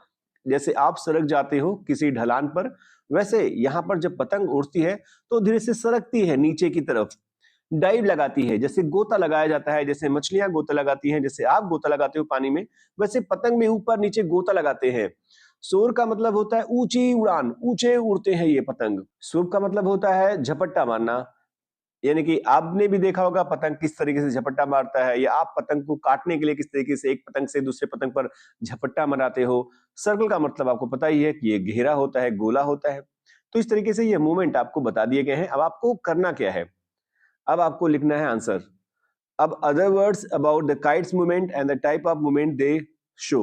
अब एक एक का आपको अर्थ बतानी है। ग्लाइड का मतलब क्या होता है, डाइव का मतलब, सोर का मतलब, सू का मतलब, सर्कल का मतलब। जो मैंने आपको नॉर्मली अर्थ बताया वही यहाँ पर एक एक लाइन में है, इसे आप लिख लीजिएगा।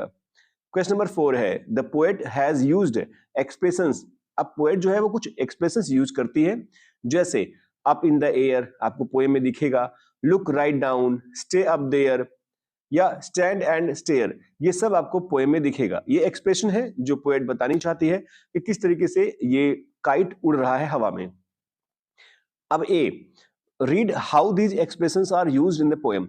अब आप बताइए कि ये एक्सप्रेशन जो है वो कैसे पोएम में यूज हुए हैं। इसे केवल पढ़िए, तो आपको केवल पढ़ना ही है।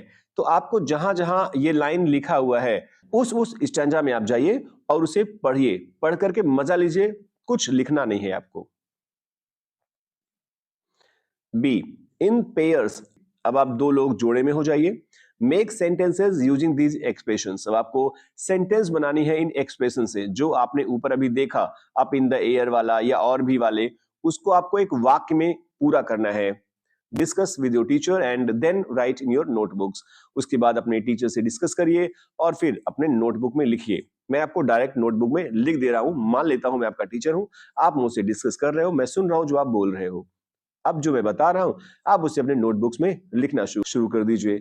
मेकिंग सेंटेंसेस, कैसे सेंटेंस, जैसे पहला आपने देखा अप इन द एयर, दूसरा है लुक राइट डाउन, तीसरा है स्टे अप देयर, चौथा है स्टैंड एंड स्टेयर। तो आपको इसका मैंने सेंटेंस बना करके रख दिया है, आप इसे देख लीजिए और इसे लिख लीजिए। यह है लेट्स लिसन, पेज नंबर 148 में आपका लिखा होगा let's listen. Listen about the kite festival in India. अब आपके इंडिया में काइट फेस्टिवल है, इसको सुनिए। यानी ये आपको किसी से पढ़वाना है, अपने क्लासमेट को पकड़िए, अपने भाई बहन को पकड़िए, घर पर हैं आप, और उनसे कहिए वो आपके लिए पढ़ें। अगर वो भी आपकी क्लास में है, दूसरे को पढ़ा करके आप सुन लीजिएगा, आपको सुनना है बस। तो आप अपने दोस्त से कहिए, वो पढ़े, आप सुनिए, आप पढ़ें, आपका दोस्त सुने। अब करना क्या है, circle the words that are not correct. अब आपको नीचे आपको कुछ क्वेश्चन दिया गया है, उसमें जो वर्ड गलत है, सही नहीं है, उसको गोला करना है, सर्कल करना है। Then listen again and write the correct words. उसके बाद फिर से सुनिए और जो सही आंसर है वो लिखिए। और जो आपको ये दिख रहा है ना, वो 163 पेज नंबर में है। तो आप एक बार अपने 163 पेज में जाइएगा, ऐसे रेड कलर में आपको दिखेगा वो। आप इसे एक बार पढ़ लीजिए या एक बार किसी से पढ़वा लीजिए। आप केवल सुनिए। सुनने के बाद आपको करना क्या है, जो मैंने आपको बताया कि जो गलत है उसको सर्कल करना है। जैसे यहां पर है question number 1, the kite festival is celebrated during the month of June. ये आपको दिखेगा लिखा हुआ, इसको आपने देखा। अब आप एक बार फिर से सुनिए कि क्या ये सही है। अगर सही नहीं है तो आप करेक्ट वर्ड लिखिए। तो यहां गलत है जून, जून के बजाय जनवरी में है। ये आपको बताया भी मैंने अभी कुछ समय पहले कि काइट फेस्टिवल जो है वो नॉर्मली जनवरी में मनाया जाता है, तो आंसर जनवरी है। आप सुन लीजिएगा, आपको अच्छा लगेगा सुन करके। बी है the international kite festival is named Uttarayan in eastern India. अब जो आप पढ़ोगे इसे ना, तो आपको पता चलेगा ये ईस्टर्न इंडिया नहीं है, ये वेस्टर्न इंडिया है। सी है Uttarayan is mainly celebrated in Gujarat. Uttarayan जो फेस्टिवल होता है ये गुजरात में ही मेनली सेलिब्रेट होता है, लेकिन महाराष्ट्र में भी होता है, अब तेलंगाना में भी होता है। तो जब आप रीड करोगे तो आपको पता चलेगा कि महाराष्ट्र नहीं है, वहां राजस्थान है। तो आपको राजस्थान लिखना है, यानी आपको महाराष्ट्र को सर्कल कर देनी है और नीचे राजस्थान लिख देना है। ऐसे जून को सर्कल करनी है और नीचे जनवरी लिख देना है। ईस्टर्न इंडिया को सर्कल करनी है और नीचे वेस्टर्न इंडिया लिखना है, और ये कॉपी में लिखना है। नीचे है during the kite festival we can see kites of different shapes, size and colours. तो आपको ये दिख रहा है, ये बिल्कुल सही है, आपको इसमें कोई भी सर्कल नहीं करना है।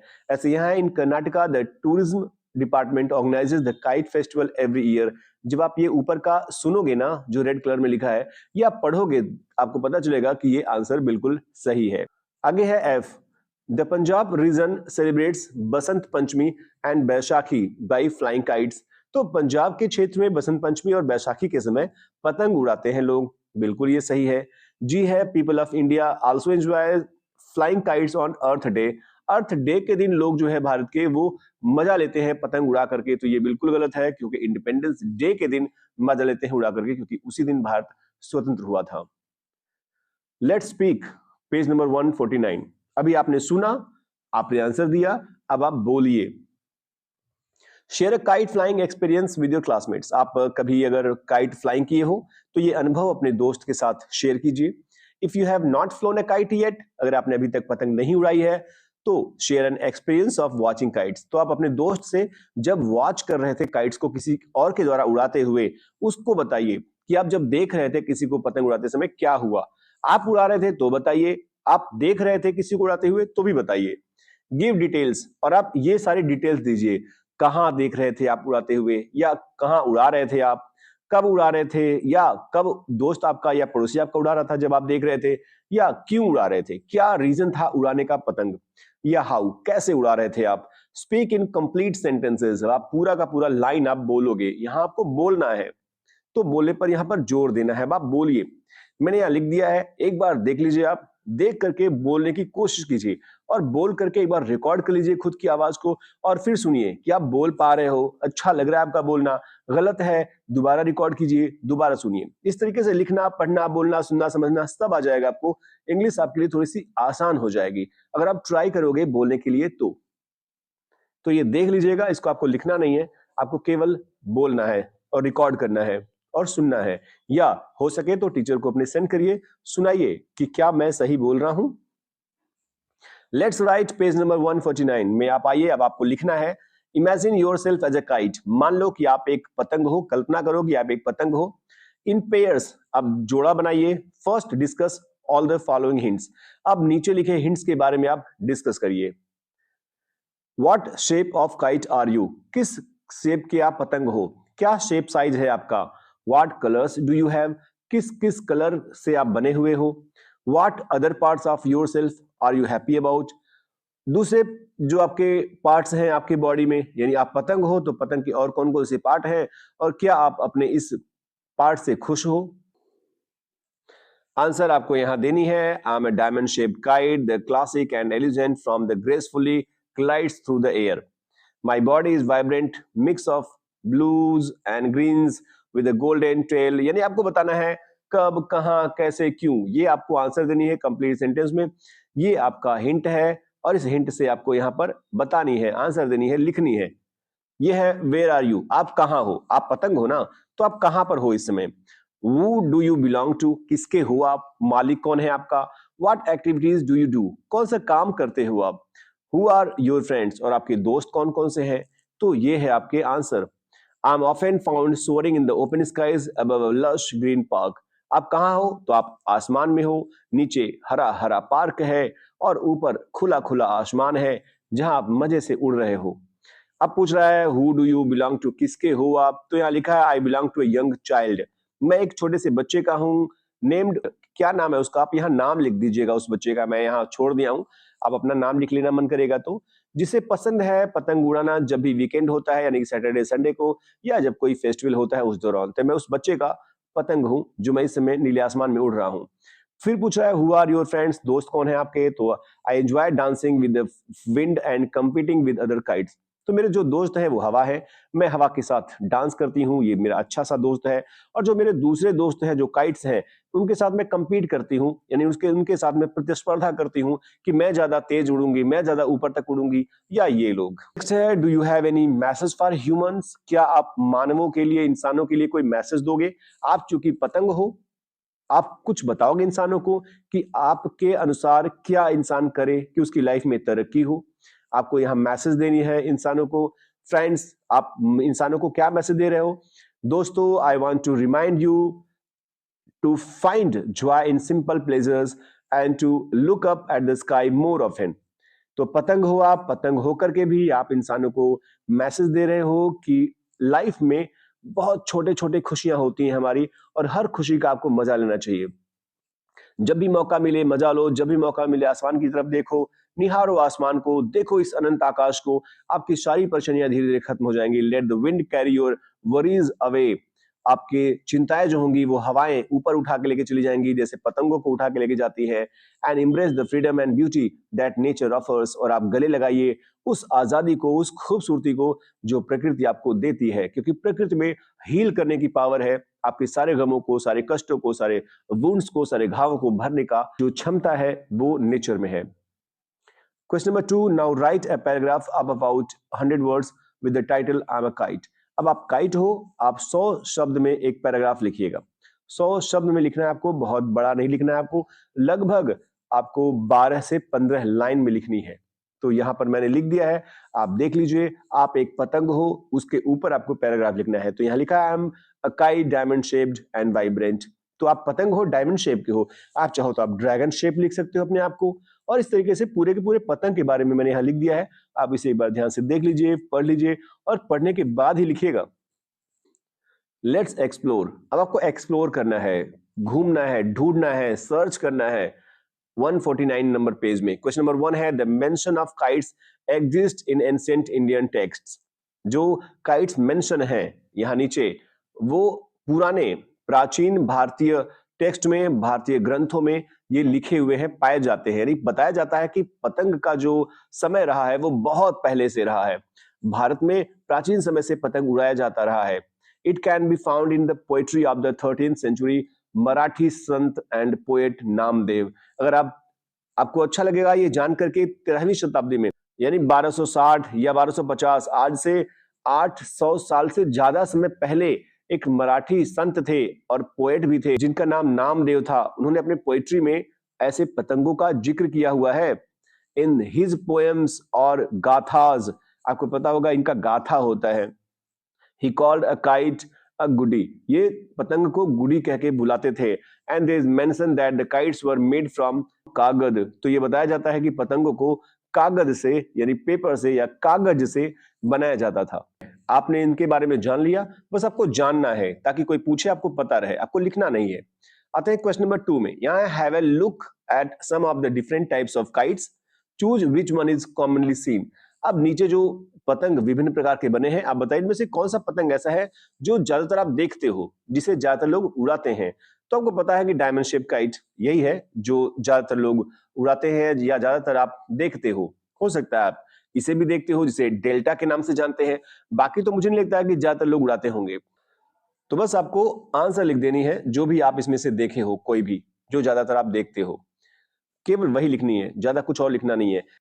अब फर्स्ट में आ जाइए, ये ए नहीं है, बुक में आप देखेंगे तो ये फर्स्ट लिखा है, find out the steps to make a kite. अब आप ढूंढिए कि किस तरीके से पतंग बनाया जाता है। अगर आपको पता है तो बहुत बढ़िया, नहीं पता है तो आप बताइए। मैंने यहाँ आंसर लिखा है कि क्या स्टेप्स हैं पतंग बनाने के। ध्यान से देख लीजिए, 5 पॉइंट्स में, 6 पॉइंट्स में है ये। अब यहां पर मैंने हिंदी में भी लिख दिया है ताकि आप आराम से हिंदी में भी इंग्लिश में भी देख करके इसे कोशिश करें बनाने की। और अच्छा होगा कि आप खुद से इस स्टेप से जो मैंने यहाँ बनाया है एक पतंग बना करके लेकर के आइए। और उस पर क्या लिखना है आपको, उस पर हैप्पी इंडिपेंडेंस डे या कुछ अच्छा सा कोई एक लाइन लिखना है। जैसे यहाँ पर सी में लिखा हुआ है कि right a message on the kite, for example happy independence day. आप मैसेज लिखिए अपने पतंग पर, हैप्पी इंडिपेंडेंस डे। मैंने यहां लिखा हुआ है चेज योर ड्रीम्स, आप पतंग पर लिख सकते हो चेज योर ड्रीम। जैसे पतंग आकाश में उड़ते हैं, अपने सपनों को पूरा करते हैं, उड़ने के लिए आकाश में उड़ते हैं, अपने सपनों को पूरा करते हैं, वैसे हम भी अपने सपनों को पूरा करेंगे, कोशिश करेंगे पतंग की तरह उड़ने के लिए, आजाद होकर के, स्वतंत्र होकर के, और हमेशा खुश रहेंगे अपने कष्टों को हवा में उड़ा करके। तो इस तरीके से आप एक पतंग बनाकर लाइए, अपने टीचर्स को दिखाइए ताकि उन्हें भी लगे कि आपने खुद से ये पतंग बनाया है। 5 रुपए 10 रुपए का दुकान से खरीद कर मत लाइएगा। और ये जरूर लिखिएगा चेज योर ड्रीम्स, सभी बच्चे यही लिखें ताकि पता रहे कि ये आपका बनाया हुआ है। आप अपने दोस्तों से शेयर जरूर कीजिएगा, जो आपके साथ नहीं पढ़ते हैं उनको भी, जो पढ़ते हैं उनको भी। और सब्सक्राइब कर लेना जो भी बच्चा सब्सक्राइब नहीं किया अभी। तो आशा है आपको ये पोएम समझ में आया होगा। कोई परेशानी हो कमेंट बॉक्स में कमेंट जरूर कीजिएगा। मिलते हैं नेक्स्ट वीडियो के साथ, तब तक अपना ख्याल रखिएगा, पढ़ते रहिए, मस्त रहिए, व्यस्त रहिए। Thank you for watching video.